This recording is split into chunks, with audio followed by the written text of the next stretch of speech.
Auto driver సేవలో ఈ కూటమి ప్రభుత్వం ఉంది.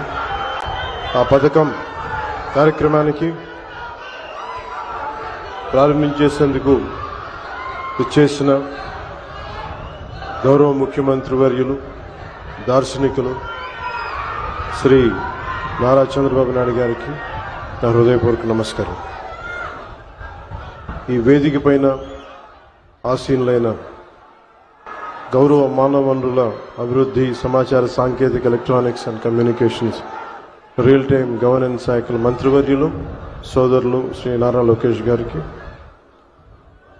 రాష్ట్ర బీజేపీ అధ్యక్షులు శ్రీ మాధవ్ గారికి, గౌరవ మంత్రి శ్రీ మండిపల్లి రామప్రసాద్ రెడ్డి గారికి, హెల్త్ మినిస్టర్ శ్రీ సత్యకుమార్ యాదవ్ గారికి, విజయవాడ పార్లమెంట్ సభ్యులు కేసినేని శివనాథ్ గారికి, గౌరవ విజయవాడ సెంట్రల్ శాసనసభ్యులు బోండా ఉమా గారికి,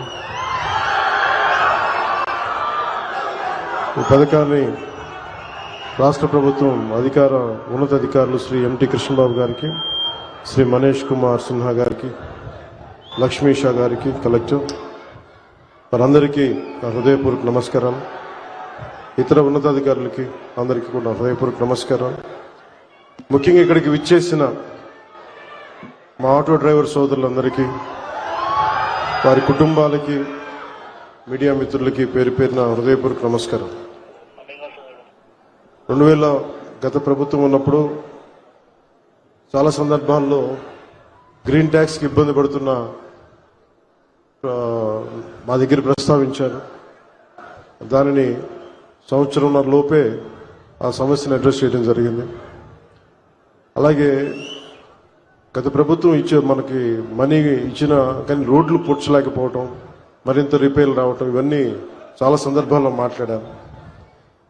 ముఖ్యంగా స్త్రీ శక్తి ఈ ఉచిత బస్ ప్రయాణం ఈ పథకం కింద ఇది ఇచ్చినప్పుడు మొట్టమొదటిసారి కేబినెట్లో ప్రవేశపెట్టినప్పుడు ముందుగా ఆలోచించింది మీ ఆటో డ్రైవర్ మీ వృత్తి మీ గురించి ఆలోచించాం. ఫస్ట్ ఏదన్నా ఉచిత బస్సు ప్రయాణం ఇస్తే ఆటోలకు ఇబ్బంది అవుద్ది, వారి ఉపాధికి ఇబ్బంది అవుద్ది, అందరూ బస్సులో వెళ్ళిపోతే మా పరిస్థితి ఏంటని ఖచ్చితంగా అంటారనేది ఆ రోజు కేబినెట్లో ప్రస్తావిస్తే గౌరవ ముఖ్యమంత్రి గారు ఒకటే ఇచ్చారు, ఎట్టి పరిస్థితుల్లో కూడా వారి నిర్లక్ష్యం చేయం, వారికి ఏ సమస్యలు ఉన్నా సరే వారిని ఎలా కాంపెన్సేట్ చేస్తాం దాని మీద కొంచెం సమయం కావాలని మనస్ఫూర్తిగా ఆయన ఆ రోజు చెప్తే మేమందరం బలంగా నమ్మాం.